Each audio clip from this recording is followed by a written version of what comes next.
नमस्कार मित्रांनो, मी सुहास दुसाने।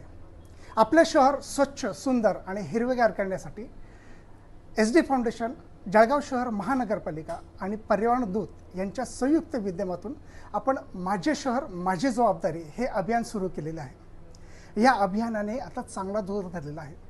विविध सामाजिक संघटना, सामाजिक कार्यकर्ते, सामाजिक संस्था आणि नागरिक सुद्धा या अभियानाला आता जुळलेले आहेत आणि हे 2 वर्षापूर्वी लावलेलं रोप आता चांगलं बहरू लागलंय।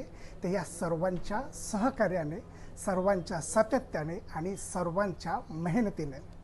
मित्रांनो, आजच्या संवादात आपल्याला जुळलेले आहेत एक सायकलपटू आणि ज्यांनी आपल्या कर्तव्याने अख्ख्या जळगाव शहरावर आपली छाप सोडली आहे, त्या जळगाव शहराच्या माननीय महापौर दीपमालाताई काळे यांचं। चला तर स्वागत करूया दीपमालाताई काळे। माझे शहर माझ्या जबाबदारीच्या परिवारात आपण आधीपासून काम करत आला आहात आणि आता महापौर म्हणून आपण या संवादातनं आपल्या जळगावच्या लोकांना काय संदेश द्याल हा निश्चित द्या। नमस्कार, मी दीपमाला मनोज काळे, जळगाव महापालिकेचे महापौर। खूप छान आनंद वाटतो की तुम्ही सर्व जे लोक नागरिक आहात ते स्वच्छतेसाठी इतका विचार करून, खूप दादांनी जसं सांगितलं, खूप मोठी संस्था आहे आणि वेगवेगळ्या संस्थेतून लोक पुढाकार घेऊन जळगावसाठी विचार करत आहे की आपलं जळगाव हे स्वच्छ जळगाव कसं होईल। आणि गेल्या मी त्यांच्यासोबतही जुडलेली होती, पण आता महापौर म्हणून माझी जबाबदारी ही मोठी आहे आणि माझा वाटा हा मला वाटतं खूप मोठा आहे। कारण की स्वच्छता हा खूप मोठा विषय आहे आणि खूप गांभीर्याचा विषय आहे। मला असं वाटतं की स्वच्छता ही घराघरातूनच चालू होते। म्हणजे आम्ही प्रशासन म्हणून किंवा नगरसेवक म्हणून नेहमी स्वच्छतेसाठी काही ना काही करत असतो। आमचा रोल त्यात असतो की घंटागाडी, स्वीपर्स आणि जे नेहमी टायमावर तुमच्यापर्यंत पोहोचले गेले पाहिजे ते मी नियमितपणे चेक करत असते। आता नवीन सूचनाही मी घंटागाडी त्यांना दिलेल्या आहेत की ज्याही घंटागाड्या असतील त्या प्रत्येक हफ्त्यातून किंवा म्हणा महिन्यातून 4-5 वेळा ह्या वॉश होऊन नागरिकांकडे पोहोचल्या गेल्या पाहिजे।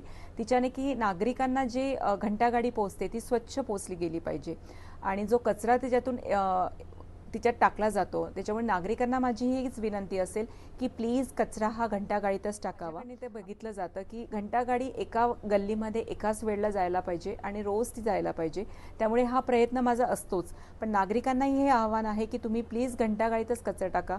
एक दिवस ती आले नसेल तर कचरा राहू द्या, पण तो इकडे तिकडे न टाकता तो घंटागाडीतच टाका। याच्याने काय होतं की जो आपण कचरा फेकून देतो त्याच्याने तो कचरा, जे कुत्रे असतात किंवा जनावर असतात, तो कचरा पुऱ्या गल्लीमध्ये ते पसरवतात। त्यामुळे तुम्हाला एक नागरिकांना आव्हान आहे की तुम्ही तो घंटागाडीतच कचरा टाकावा। आणि जे झाडणारे जे आपले स्वीपर्स आहेत किंवा आमचे जे कर्मचारी आहेत ते सुद्धा तिथे नेहमी येतात आणि आपल्याला स्वच्छतेसाठी आपल्याला मदत करत असतात। त्यांना नेहमी वारंवार हे सजेशन देत असते की तुम्हीही वेळेवर तिथे गेले पाहिजे आणि स्वच्छता तुम्ही केली पाहिजे। ही जी प्रोसेस आहे ही मला वाटतं टीम वर्क आहे। म्हणजे आम्ही एकटी महापौर म्हणून किंवा प्रशासन म्हणून हे होणार नाही। हे केव्हा होईल, जेव्हा तुम्ही लोकसुद्धा त्यात आम्हाला पॉझिटिव्ह रिस्पॉन्स देऊया आणि आपण जेव्हा टीम वर्क करून हे करूया तेव्हा आपण आपलं जळगाव हे स्वच्छ जळगाव करू। त्यामुळे सर्व लोकांना हेच आवाहन करते की प्लीज मला मदत करा की आपण आपलं जळगाव हिरवं गार जळगाव, स्वच्छ जळगाव कसं करू शकू।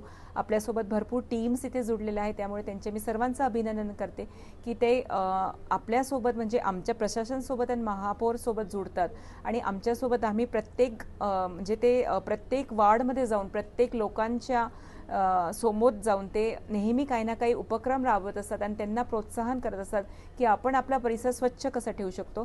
त्यामुळे प्लीज तुम्हीही तुमचं कॉन्ट्रीब्युशन आम्हाला द्या आणि सर्व मिळून आपण पुढे आपल्या जळगावला स्वच्छ आणि सुंदर बनवूया। ही एक जबाबदारी आहे, म्हणजे प्रशासन आणि महापौर यांचीच नव्हे तर मला वाटतं नागरिकांची ही जबाबदारी आहे की त्यांनी सुद्धा याच्यामध्ये आपले योगदान द्यावं आणि आपण सर्व मिळून आपलं जळगाव स्वच्छ हिरवगार कसं बनवूया त्याच्यासाठी त्यांनी आमच्यासोबत जुडावं। आणि होय, मी ही जबाबदारी घेतली आहे। आपलं काय? थँक्यू।